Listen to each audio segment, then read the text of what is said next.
morning everyone, day 4, 4th of December. It is going to be a hot one today here. I think the forecast is for 34 degrees, quite windy. I've got another load of washing on the line, so that's good. And I have gone with a very breezy outfit today. So I wanted to be nice and cool and comfortable for my teaching today. I have gone with a linen set. So I'm wearing top and bottom in the same linen. This is navy linen from the fabric store. And on my top half, I've got the Matchy Sewing Club Peplum, some kind of, I think it's split peplum or peplum split or something. So at the front, it's flat, but on the back, there's a peplum. And there's another surprise. I've used another fabric on the back, and that's a leftover from making a dress. And that fabric's a remnant from Variety Hour, which is a clothing store here in Melbourne. And then my pants are my trusty Chanterelle pants that I've made in the same linen. These were the very first Chanterelle pants I made. I wear them constantly in the summer. They are so comfortable, and yeah, same linen in the top and the bottom. And then I'm wearing them with chunky sandals today.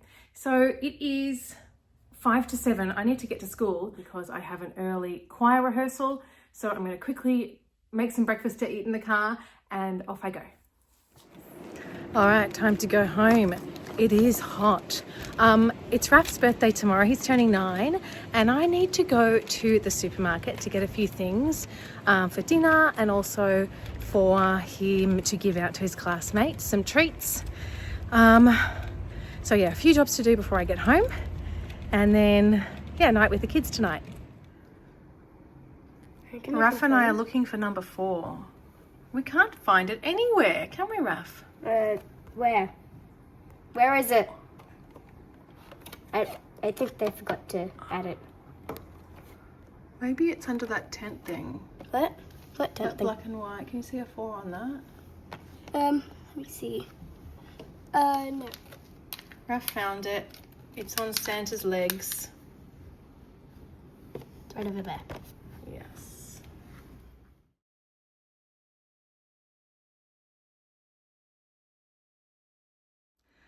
An exciting delivery came while I was at work today.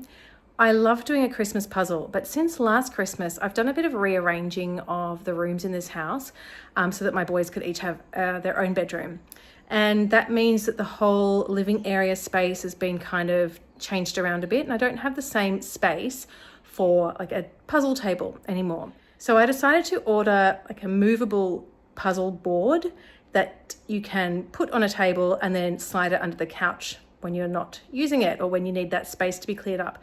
It's in the box at the moment. I do need to do a little bit of rearranging of furniture to be able to find a space for it, but I'm looking forward to opening up a puzzle tonight. All right, I've set up the board for a puzzle. It's all ready to go. So now I'll show you the puzzle I got. I bought it because it was on sale when I was buying some wrapping paper, and it looks a bit tricky. It's a 1,000-piece puzzle, and yeah, we'll see how we go with it. It will be one that we can chip away at throughout the month. So this is the puzzle. As you can see, it's these beautiful Christmas baubles with flowers on them. I think the hardest thing is going to be the amount of background. But if you look at each bauble, they're all different. Even though some of them are the same background color, the flowers inside are different. So hopefully it won't be as hard as I originally thought. And hopefully it'll be a nice little thing to do in our downtime.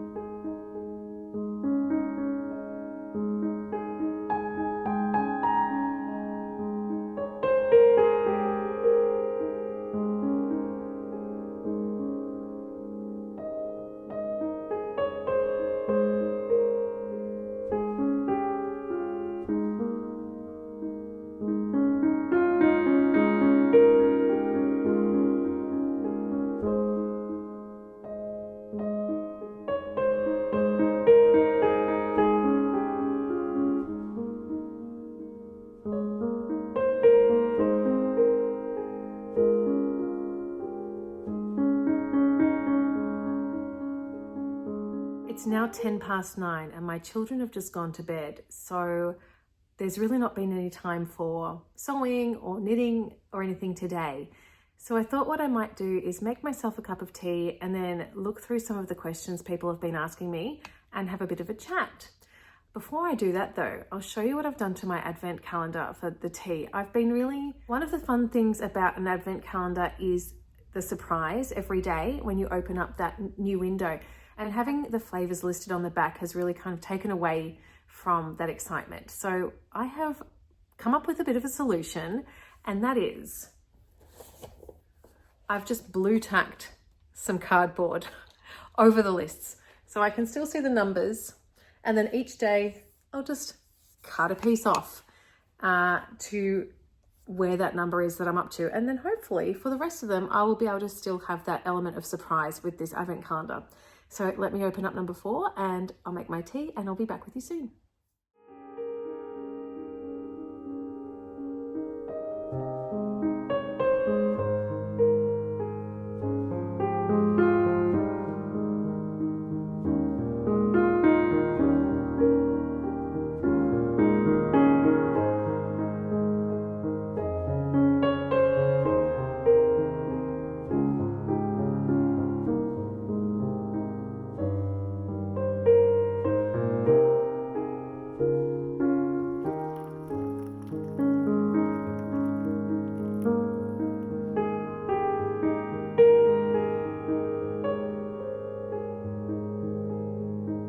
First of all, thank you so much to everyone who has been leaving some questions. I really appreciate it. Please continue to leave some. I'll try to answer any of them that I can. I'm sure there'll be other days where I don't feel like I've got very much to talk about otherwise, so I do appreciate it. So the first question came from Katie S, and her question was if I had any recommendations for Christmas music to listen to. And I thought I would share 2 of my favorites. So the first one is an album I first heard on the radio quite a few years ago. I was actually driving my children to Healesville Sanctuary at the time. I remember very clearly. And they played a piece of music from an album of piano music by Carolyn Morris.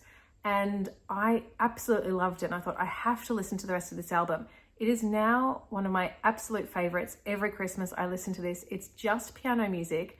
And it's all traditional Christmas music and then reimagined. So beautiful improvisations based on carols that you probably already know. I love it. It's definitely one that I play if I just want to be relaxed, and I recommend that one. So the whole album is here on YouTube, so I'll link to it, and you can probably also find it on Spotify or other music streaming services as well. If you listen to it, let me know what you think. The album is called The Holly and the Ivy. And the other album that I love and I would like to recommend, it's a little bit harder to find. And it's an album by an a cappella group called Cadence. And this was a 4-men a cappella group from Canada. And I don't think it exists anymore, unfortunately. But I was lucky enough to meet the members of the group when I traveled to Germany to sing with my own a cappella quartet back in, must have been about 2012. And they were so kind and so friendly. And I think they might have given us an actual copy of their CD at that time. And I used to stream it. And when they stopped singing together, they took all their music off the streaming services, if I remember correctly. However, they have put the entire playlist on a video on YouTube on the background of a lit fireplace. And you could put it on your TV and play it. So I was thrilled to find out that was a thing. And I've been listening again for the last couple of years, and I will link to that one as well. The next questions come from Judy B, and she's got a few questions, and the first ones are about my job. And so she asks, do I teach primary or high school? I actually teach across from year 5 to year 12. So it's a really nice mixture. I really enjoy seeing that progression from those younger students all the way through to when they finish school. My instrument at uni was the flute, and I learnt the flute since I was about 10 years old, but I always loved singing in choirs, and that was definitely my passion, and I've just loved singing harmonies for many years, and I'm lucky to have a position at my work now where I get to oversee the choirs and the singing program. So I have a choir from year 5, I have a year 5 and 6 choir, and then I've got choirs from year 7 to 12, including non-auditioned choirs and an auditioned choir for the biggest kids in the school as well. And I love it all. She also asked when I first started knitting and sewing. Now, I actually learnt to knit as a child. I don't remember how old I was, but I would have probably been maybe 6 or 7 years old. And I learned how to do a knit stitch and a purl stitch when I was a child. I never knew how to cast on or cast off. So whenever I had to do that, my mum would do those for me. I only made really simple projects like scarves or things like that, but I was very comfortable with the knit and purl stitch. I stopped knitting probably when I got to high school, and then picked it up again almost 30 years later. But even though I had that really long gap between stopping and starting again, that knit and purl stitch came very naturally back to me. I felt really comfortable with the tension and that kind of thing. And having YouTube videos helped me to learn all the other things I needed to do. And I absolutely love knitting. Sewing I learnt in high school. We had a year 8 textiles class, and I loved that class. We got to make a little cushion.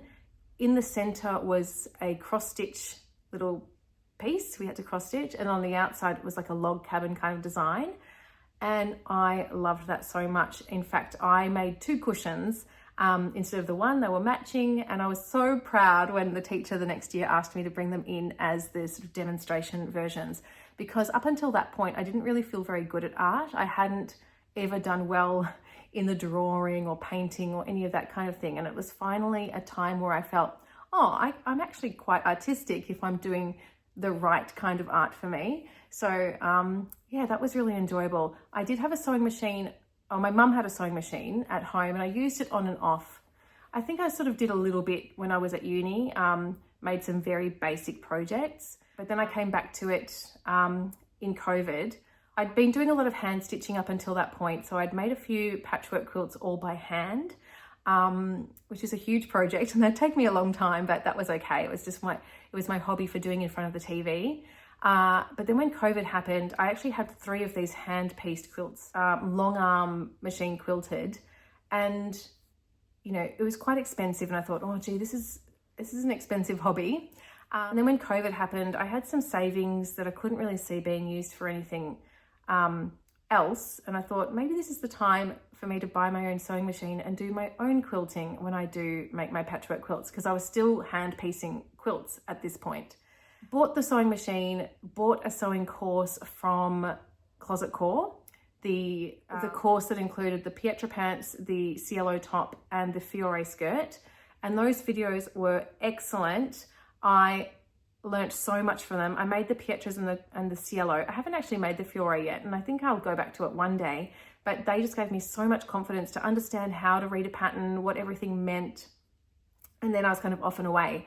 So yeah, that's how I got started with the knitting and the sewing. So they have been sort of with me in a way for a long time, but I feel relatively new to garment sewing and also to garment knitting, really. So yeah, they've both been sort of things I've picked up in the last 4 to 5 years. So I think I'll leave the question answering there for today. So hopefully that's been a little bit interesting. It is 9:40. I need to edit this video. I also need to do some present wrapping. It's Raf's birthday tomorrow. And I also haven't done my Duolingo yet. I have been studying Japanese on Duolingo for almost 500 days now. I've got an almost 500-day streak, so I cannot break that. That's definitely something I need to do tonight. We've got an early start tomorrow. So tomorrow it's the last day of school for the students, and we have 3 chapel services. My choirs are singing in 2 of them, and I need to be at school ready to get all set up pretty early, but I need to get the boys to before school care before that. So yeah, I really need to get to bed as soon as I can. So I better crack on with those jobs and getting this edited, and I'll see you again tomorrow. Bye-bye.